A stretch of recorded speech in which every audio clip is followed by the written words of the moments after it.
Syempre yung experience ba rin ang pwede kong matutunan kasi syempre learning confidence na na-realize ako at saka gusto ko i-build sa sarili ko as a person.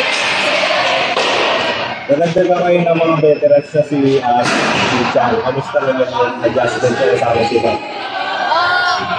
Actually, hindi magaan lang kasi syempre magpayakor din sila. Kumbaga, hindi naman very naging challenge sa amin na makilala sila kasi sila mismo din nagpapakilala sila ng pag-bond talaga. Lalo na si Chang kasi national, si Ate Ara. So, si Ate Ara kasi ngayon ko lang po siya nakasama.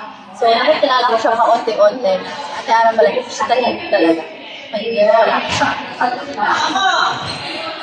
With Chang and Ara, tsaka yung recent PNVF stint nyo, how confident are you going into the PVM? Mas confident kasi kumbaga meron kaming taga-kalma na si Ate Ara, officer siya. Meron kaming teacher pa na natagdag. Ang average na, of course, alam naman namin na yung group kasi namin, compose siya ng mga bata. So ngayon na may mga veterans na dumating, madami pa sabihin namin na madami kami matututunan sa kanila. Kaya, ano yung goal mo lang season? Kasi alam natin na last year, medyo pagod ka talaga kasi galing ka sa Europe mo. Tapos medyo tumahin ka pa. Ngayon, medyo makakapa yung rest. Ano yung goal mo? Of course, makapoding finish sa PPL conference. Yun naman talaga yung una kong gustong maramdaman. Na maramdaman ko rin yung naramdaman kasi sa League 1. Of course. So, sana this PPL conference finish. Gano'n wala itulong na si Coach Kung pang si Coach Kung kasi siguro hindi alam ng iba, pero siya yung naging mentor ko since dati pa. So kung ano yung pinapagawa at nakikita niyo sa game, nabibigyan niya naman ako ng text out. And alam ko naman yung reason behind that. Kaya naman, sometimes nag-center ako, sometimes nag-opposite, sometimes sa sitwasyon kasi yun yung makakatulong sa na tingin niya, yun yung tamang kung maging role. So, syempre, tiwala ko sa kanya. Binibigyan niya ako ng confidence sa sarili ko na kung ano mang role yung ibigay niya sa akin, kaya ko gawin. So, at the same time, kailangan ko pagkatiwalaan lang din yung sistema niya. So, sa tingin mo ba, pagdating ng PVL, magkakaroon ka rin ng iba't ibang roles sa team? This coming year, siguro, possible. Hindi naman akong nagsara ng kung ano mang role kahit sa, diba, kahit kaya pa eh. So, basta nandun si Coach Mo, lagi naman akong ginagay. And of course, hindi pa din ng teammates ko, hindi ko naman pagkakaliwalaan yung sarili ko or mabibigyan ng confidence yung sarili ko. Hindi dahil sa teammates ko. So, gano'n ka-excited sa season na to? Kasi considering ang daming mga nag-jump from UAP, nag-close. So parang mas mababata yun yung mga kakalaban nyo.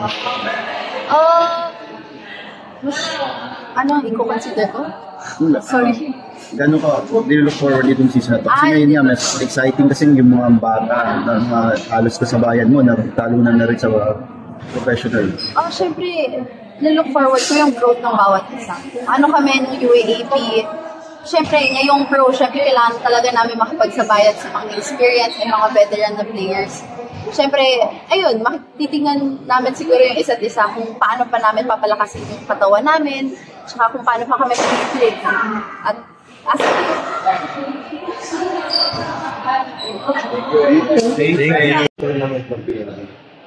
adjustment sa kanilang dalawa?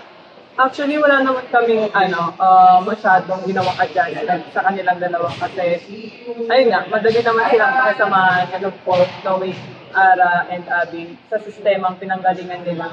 And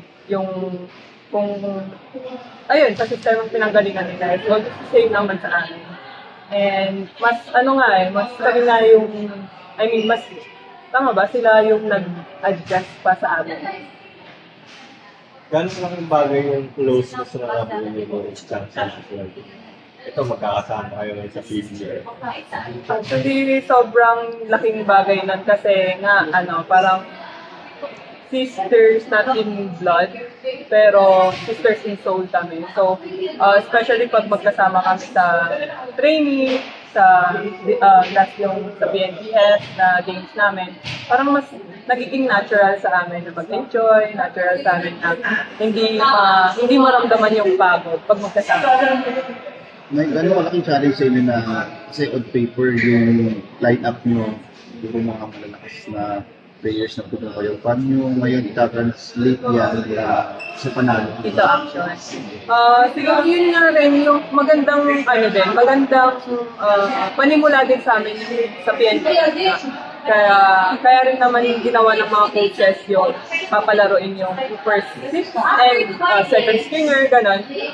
Para ma-enhance din yung yung skills namin and of course yung experience namin. Kailangan lang talaga namin maging mindful and of course yung kumbaga yung healthy competition na ginagawa per players talaga na kailangan walang maiiwan sa baba. Dapat lahat kami pare-pareho ng kumain. Paano nyo pala binabalanse yun? Kasi halos lahat sa inyo puro mga leader like ikaw, si Chang, si Ea naman, siya yung leader nila. Binabalanse. Actually, may mga tinatawag din kaming leaders and also followers. Hindi naman ibig sabihin na followers na hindi ka na magiging leader on yourself, parang gano'n. So, ayun na nga, lahat kami puro leaders, but then marunong kami sumunod. So, yun yung magandang adjustment siguro na ginagawa namin is, ayun nga, kanya-kanya kaming leader sa mga past teams namin and of course sa sarili namin, but then pag sinabi ng isa, pag sinabi namin kunwari, table namin, ng coach namin, ready naman kami sila.